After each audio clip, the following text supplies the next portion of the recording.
Selamat datang di channel saya Serangga Gatal. Jangan lupa di subrek, like and share. Mimin doakan semoga kita sehat semua. Oke, kita mulai. Yuan Lining merasa malu lagi. Dia tidak pernah ditegur dengan cara ini sejak Raja Dao. Sama seperti orang tua yang memarahi yang lebih muda karena bodoh, kata-katanya penuh dengan ketidakberdayaan dan kekecewaan. Namun, Yuan Lining melakukan apa yang dia lakukan. Set. Dia mengerahkan pedang Dao dan menebas serangga seukuran koin tembaga yang bersembunyi di kedalaman pasukan serangga mayat. Bak ini terlihat biasa-biasa saja. Ini adalah Raja Cacing. Setiap 100.000 cacing mayat hanya bisa melahirkan Raja Cacing. Pada saat ini, hantu pemurnian bintang juga bereaksi dan bergegas menuju Yuan Lining. Roh jahat yang menakutkan ini jelas menjadi waspada dan menginginkan solusi cepat. Melihat adegan ini, Suyi menggosok alisnya dan terdiam beberapa saat. Meskipun dia tidak pernah berbicara, wajah cantik ke Yuan Lin menunjukkan sedikit rasa malu.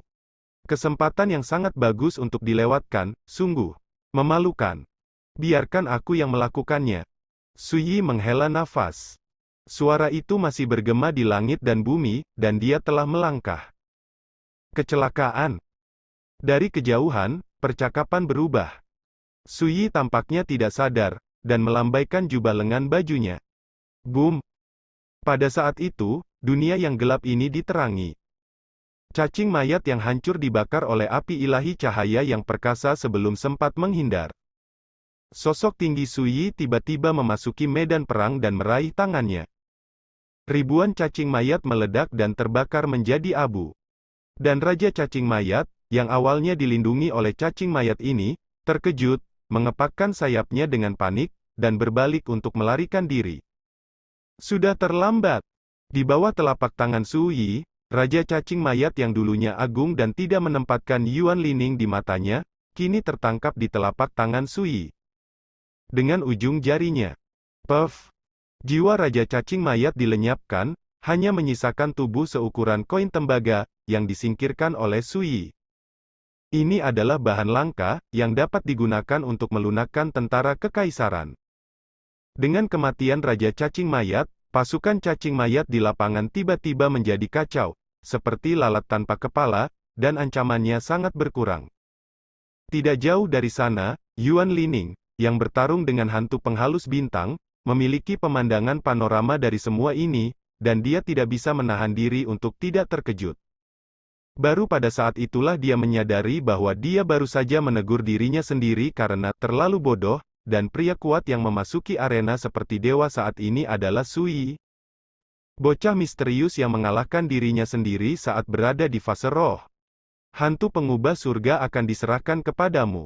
Setelah membunuh hantu ini, Blood Spirit Orb yang ditinggalkannya akan menjadi milikku. Berbicara, Suyi berbalik dan meninggalkan medan perang. Yuan Lining. Awalnya, dia berterima kasih kepada Suyi Zanyi. Tapi kata-kata Suyi membuatnya merasa tertekan untuk sementara waktu, dan kemudian dia menyadari bahwa alasan pihak lain menyelamatkannya adalah karena rampasan. Tarik napas dalam-dalam, Yuan Lining tidak berani berpikir terlalu banyak, dan menembak dengan seluruh kekuatannya. Dari kejauhan, Suyi minum dengan gembira sambil menonton Yuan Lining dan hantu penghalus bintang. Seperti yang dia harapkan, setelah bimbingannya, Yuan Lining sudah tahu bagaimana menghadapi hantu, dan dalam pertempuran, dia berada di atas angin. Hanya dalam beberapa saat, hantu penyulingan bintang terbunuh di tempat, dan baik tubuh maupun jiwa dihancurkan. Melihat Yuan Lining lagi, kecuali fakta bahwa dia kelelahan secara fisik dan wajahnya yang cantik memucat, dia tidak mengalami banyak kerusakan. Terima kasih atas bantuan Anda. Ini adalah manik roh darah. Segera, Yuan Lining datang, menundukkan kepalanya, dan menyerahkan manik-manik merah cerah seukuran telur merpati kepada Suyi. Suyi secara alami tidak akan sopan, dia mengulurkan tangan dan mengambilnya, dan meletakkannya di depan matanya untuk melihat lebih dekat. Wajah cantik Yuan Lining agak rumit. Bagaimanapun, tujuan apapun yang diambil Suyi, dia membantunya menyelesaikan bencana fatal, yang dapat dianggap sebagai anugerah yang menyelamatkan jiwa.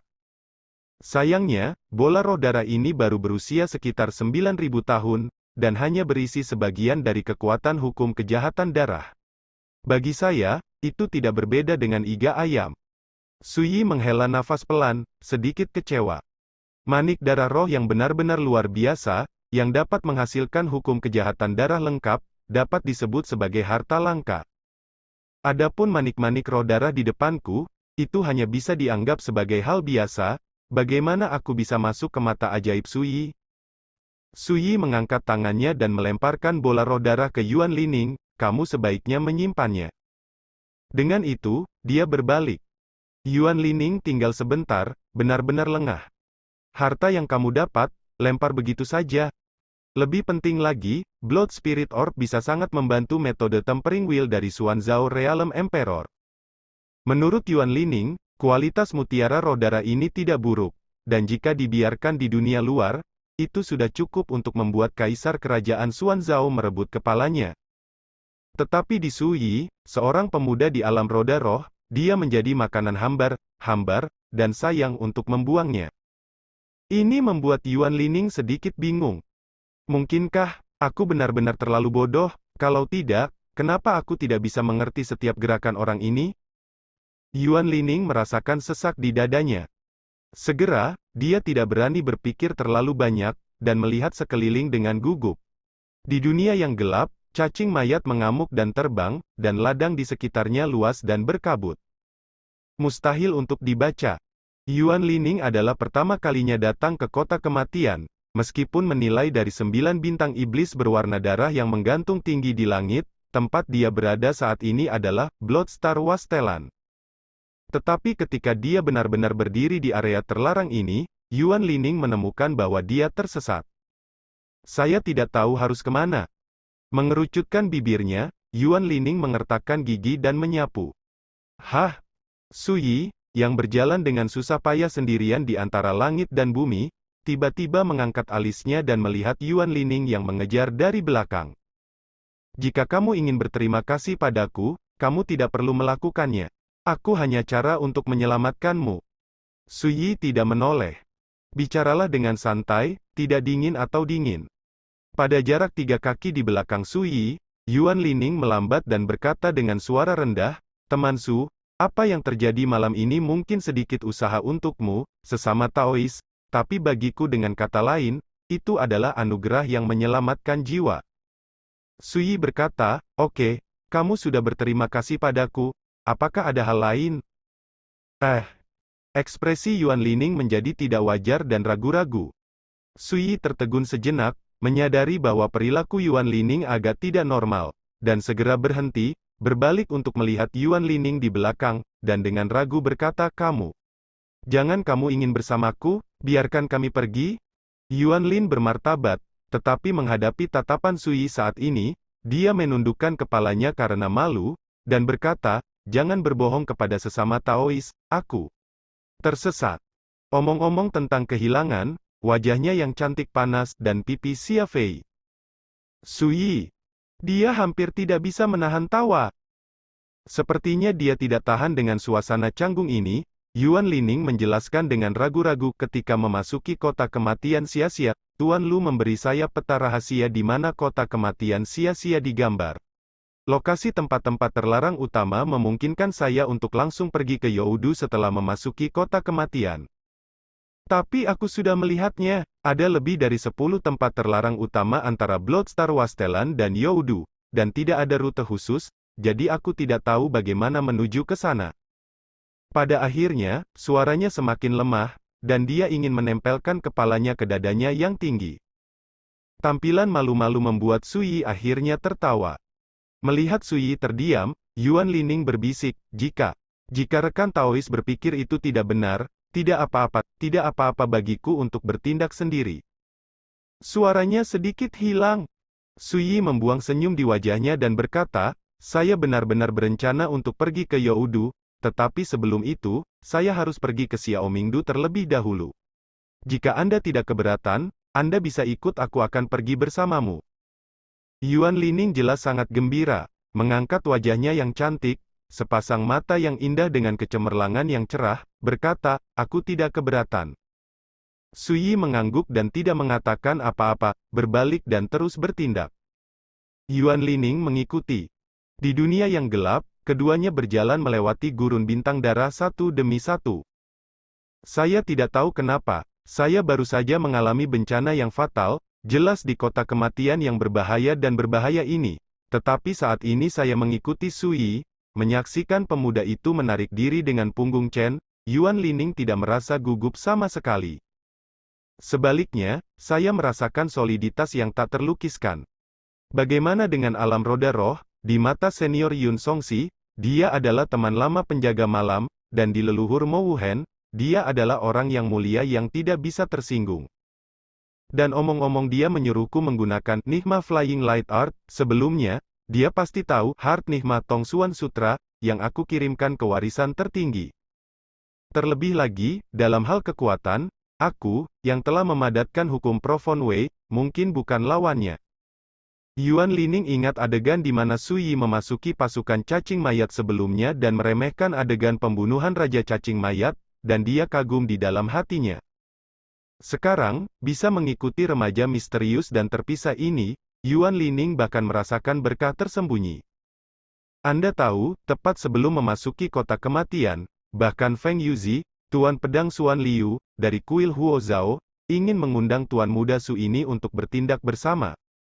Tadi malam, ketika Tuan Lu Changming mengeluarkan undangan, dia ditolak oleh Tuan Su. Memikirkan hal ini, Yuan Lining merasa lebih beruntung. 30 mil di depan, adalah tebing pemecah jiwa. Ketika saatnya tiba, dengarkan aku.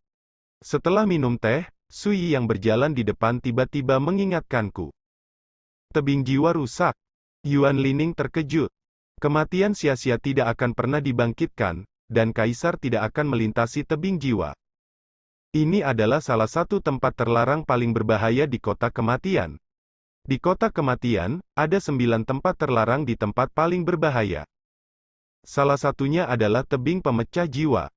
Ada desas-desus bahwa tebing ini, yang berdiri di persimpangan kekeruhan, tingginya ribuan kaki dan membentang antara langit dan bumi. Di bawah tebing, ada sungai tulang putih. Di tebing, diselimuti guntur neraka yang ganas dan mengamuk sepanjang tahun. Kekuatan guntur semacam ini sangat kejam dan tirani. Yang lebih menggetarkan hati adalah ada makhluk mengerikan bernama burung pemakan jiwa, yang terus-menerus bercokol di tebing Broken Soul. Menurut legenda, setiap burung pemakan jiwa sebenarnya ditransformasikan oleh jiwa kaisar yang mati di kota kematian, dan masing-masing memiliki kekuatan mengerikan yang tidak lebih lemah dari kaisar. Oleh karena itu, dalam beberapa tahun terakhir, kaisar yang memasuki kota kematian lebih suka mengambil jalan memutar, dan hanya sedikit orang yang ingin mendekati tebing pemecah jiwa. Secara alami, ada pepatah yang mengatakan bahwa kaisar tidak melintasi tebing jiwa. Yuan Lining juga telah mendengar desas-desus tentang tebing tanpa jiwa. Rekan Taoisu, mengapa kita tidak mengambil jalan memutar? Yuan Lining mau tidak mau menyarankan. Jangan ganggu. Suyi menggelengkan kepalanya dan berjalan sendiri. Meskipun tempat itu sedikit berbahaya, itu adalah cara tercepat ke Xiaomingdu. Dan ketika saya melewati tebing tanpa jiwa, saya masih perlu mengumpulkan beberapa neraka dan salei. Mata indah Yuan Lining sedikit melebar. Dia ingat dengan jelas bahwa ketika dia datang ke kota kematian, si Bo Lu Changming pernah memperingatkan dirinya sendiri dengan ekspresi tegas bahwa apapun yang terjadi, dia tidak boleh mendekati tebing pemecah jiwa, jika tidak, itu akan tidak ada bedanya dengan mengirimnya ke kematian. Karena dalam beberapa tahun terakhir, banyak monster tua di alam misterius mati di dalamnya. Tapi sekarang, Suyi, seorang pemuda di alam roda roh, harus pergi, tidak hanya untuk langsung menuju tebing pemecah jiwa, tetapi juga untuk mengumpulkan guntur jahat dari neraka. Rekan Taoisu, tahukah Anda betapa menakutkannya tebing pemecah jiwa? Yuan Lining mengejarnya dan mencoba dengan hati-hati. Menakutkan? Suyi tertegun sejenak, dan berkata dengan ringan, tempat itu benar-benar menakutkan, kaisar biasa tidak bisa pergi ke sana. Melihat ekspresi tenang Suyi, Yuan Lining tampaknya sedikit mengerti, dan berkata, mungkinkah rekan-rekan Taois memiliki cara untuk menghadapinya? Suyi mengangguk. Meskipun Yuan Lining tidak bisa menebak dari mana datangnya kepercayaan diri Su Yi, dia merasa lega ketika mendapat jawaban positif dari Su Yi. Di jalan berikutnya, kamu hanya perlu melihat dan mendengarkanku. Su Yi mengingatkan. Yuan Lining tiba-tiba menyadari bahwa Su Yi mengira dia memiliki terlalu banyak masalah. Dia tersenyum pahit pada dirinya sendiri. Seperti biasa, temperamennya dingin dan sombong, dan kata-katanya seperti emas, bagaimana dia bisa begitu terkejut? Memang, kota kematian ini terlalu berbahaya dan menakutkan. Namun, Su Yi memiliki sikap tak kenal takut dan tenang, berjalan di kota mati ini, seperti berjalan di kebun belakang rumahnya sendiri. Selain itu, saya berencana untuk menerobos tebing jiwa. Bagaimana Yuan Lining tidak terkejut dan khawatir dalam keadaan seperti itu? Pasti ada lebih banyak masalah. Segera, dunia tiba-tiba berubah di kejauhan, dan gunung setinggi 1000 zang berdiri tiba-tiba di langit, seperti parit. Suara guntur dan gemuruh membuat dunia bergetar. Anda dapat melihat dengan jelas bahwa bagian atas dan bawah gunung ditutupi oleh guntur hitam yang hebat, perkasa. Jika air terjun guntur jatuh dari langit, busur hitam misterius, seperti bilah yang lebat, menembus kosong. Merobek berantakan. Potongannya berjauhan. Lining merasakan ancaman fatal menghampiri wajahnya yang cantik segera berubah warna, dan kulitnya yang seputih salju dan kristal memiliki lapisan merinding. Menakutkan. Kekuatan guntur semacam itu lebih ganas daripada malapetaka ketika dia membuktikan kaisar. Sama-sama, Yuan Lining bahkan bisa melihat sekelompok burung buas menjulang di tengah derasnya guntur dan guntur di atas puncak gunung. Tidak diragukan lagi, ini adalah pemakan jiwa. Makhluk menakutkan yang sebanding dengan kerajaan. 1, 2, 3. Yuan Lining tiba-tiba mendengar suara, dan melihat Su Yi meletakkan tangannya di punggungnya, bibirnya bergerak sedikit, seolah mengidentifikasi jumlah burung pemakan jiwa. Dalam tatapan itu, tidak hanya tidak ada rasa takut, tetapi juga ada sedikit harapan. Ya, saya tidak menyangka bahwa setelah bertahun-tahun, sekelompok burung pemakan jiwa baru akhirnya akan lahir di tebing pemecah jiwa ini. Su Yi sedikit emosional. Pada awalnya, ketika dia dan Xiaoye menjelajahi kota kematian bersama, dia pernah melewati tebing pemecah jiwa dan menangkap semua 13 burung pemakan jiwa yang lahir di bawah neraka, dalam satu tarikan napas. 9 dari mereka membuat staf guntur 9 roh untuk Xiaoye. 4 sisanya dilebur oleh Su Yi menjadi 4 Leisa Duerdan, 1 disimpan untuk dirinya sendiri, dan 3 lainnya masing-masing diberikan kepada murid tertua Bima dan murid ke-6 Ye Luo, demagang muda King Tang. Ketika mereka memadatkan Suan Yu Daotai, memiliki efek magis. Peristiwa masa lalu ini, meskipun puluhan ribu tahun telah berlalu. Tapi sekarang setelah saya mengunjungi kembali tempat lama saya dan melihat tebing jiwa rusak lagi, pemandangan dari masa lalu muncul di benak saya dengan jelas. Bagaimana mungkin Su Yi tidak merasa emosional? Rekan Daoisu, apakah Anda berencana untuk... lupakan saja, saya tidak akan bertanya. Di tengah kata-kata Yuan Lining, dia tiba-tiba teringat peringatan Su Yi sebelumnya dan diam. Su Yi sudah mengerti apa yang akan dia tanyakan, dan berkata, tidak ada alasan untuk kembali dengan tangan kosong ketika kamu memasuki Baoshan. Nanti, kamu akan mengikutiku 10 kaki di belakang, jangan terlalu jauh. Berbicara, dia berjalan ke depan. Yuan Lining tidak berani mengabaikan, dan segera mengikuti Su Yi. Ketika puncak gunung yang jauh kurang dari 100 kaki jauhnya, Yuan Lining tiba-tiba menyadari bahwa Su Yi membalik telapak tangannya dan mengeluarkan halaman perunggu yang hanya seukuran telapak tangan. Saat benda ini dipegang oleh Su Yi, cahaya Dao yang tak terlihat dan misterius tiba-tiba muncul, berubah menjadi topeng, menutupi Su Yi dan sosoknya. Saat dia terlindung di dalamnya, Yuan Lining merasa bahwa aura kehancuran yang menggelegar yang dilepaskan dari atas dan bawah tebing pemecah jiwa secara diam-diam diimbangi dan dibubarkan, dan tidak dapat lagi mempengaruhi pikirannya. Harta apa ini? Yuan Lining terkejut. Namun, dia dengan bijak tidak bertanya. Boom! Kekuatan yang menakutkan sudah cukup untuk membuat kaisar bergidik. Tapi ketika guntur ini jatuh, Itu dengan mudah diselesaikan oleh topeng misterius itu, yang sama sekali tidak mempengaruhi mereka berdua. Adegan luar biasa ini mengejutkan Yuan Lining, tetapi juga semakin menyadari harta di tangan Sui Yi. Tunggu. Ketika dia mencapai dasar gunung, Sui Yi segera berhenti. Dia melepas labu safir 3 inci di pinggangnya, mengangkat tangannya dan melemparkannya. Labu safir berputar di udara, menumpahkan cahaya kecemerlangan seperti mimpi, dan kemudian terhempas ke angin, tiba-tiba menjadi seukuran zang. Dari mulut labu, sebuah kekuatan menelan teror. Ini. Yuan Lining membuka matanya. Tunggu reaksinya. Boom. Betapa dahsyatnya petir neraka yang menutupi tebing di atas dan di bawah tebing jiwa rusak. Pada saat ini, seperti diprovokasi, ia turun dari langit dengan kekuatan dahsyat dan meledak ke arah Labu Giok. Melihat ke atas dari bawah memberi rasa putus asa tanpa pelarian. Bahkan Yuan Lining pun terkejut. Tapi tak lama kemudian, dia tercengang. Saya melihat guntur neraka yang dahsyat, ketika mengenai labu safir, ia tidak bisa mengguncangnya sedikit pun. Sebaliknya, guntur yang dahsyat itu terus-menerus ditelan oleh labu safir. Ini memberi kesan bahwa labu safir seperti lubang hitam tanpa dasar, terus-menerus melahap langit dan guntur yang berjatuhan. Labu ini. Kepala Yuan Lining bingung, dia hanya merasa bahwa apa yang dia lihat benar-benar menumbangkan kognisi dan imajinasinya.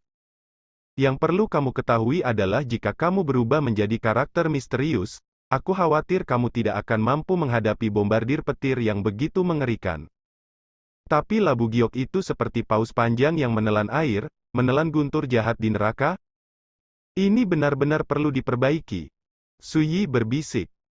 Salei of Hell adalah manifestasi dari bagian dari aturan asli kota kematian, dan itu adalah kekuatan luar biasa untuk memelihara dewa-dewa bawaan.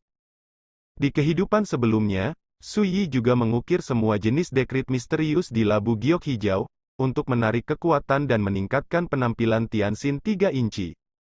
Dalam gambar-gambar rahasia dari dekrit itu, ada garis dekrit gerhana petir dari binatang roh sejati Yayu, yang dapat menelan kekuatan petir yang terkandung dalam sumber langit dan bumi.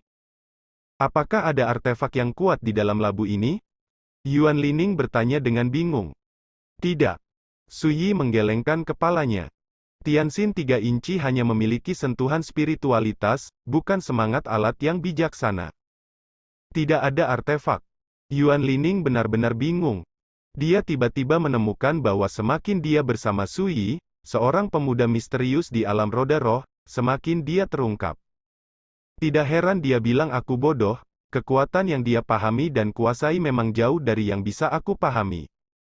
Yuan Lining diam-diam menghela nafas. Pada awalnya, dia sedikit tidak yakin ketika Sui Yi memarahi dirinya sendiri karena terlalu bodoh. Tapi sekarang, setelah melihat berbagai metode yang diungkapkan Sui Yizhan, dia tidak lagi tega untuk diyakinkan. Mati! Tiba-tiba, teriakan keras bergema di seluruh dunia. Yuan Lining tiba-tiba mengangkat kepalanya, dan melihat seekor burung raksasa yang ganas bergegas keluar dari kedalaman guntur yang bergejolak seperti lautan di puncak gunung. Pemakan jiwa. Begitu makhluk ganas yang sebanding dengan karakter kaisar ini muncul, roh jahat yang mengerikan segera menutupi dunia. Dan di belakang, seekor burung pemakan jiwa terbang keluar satu demi satu. Mereka seperti roh pembunuh tiada taraf yang lahir di lautan guntur, membantai Sui Yi dan Yuan Lining. Adegan horor itu membuat Yuan Lining ngeri. Pada saat ini, dia akhirnya menyadari mengapa pepatah kaisar tidak pernah melintasi tebing pemecah jiwa, telah beredar di dunia selama berabad-abad. Sekian dulu update-annya, tunggu lanjutannya di channel saya Serangga Gatal, di subscribe ya guys. Terima kasih.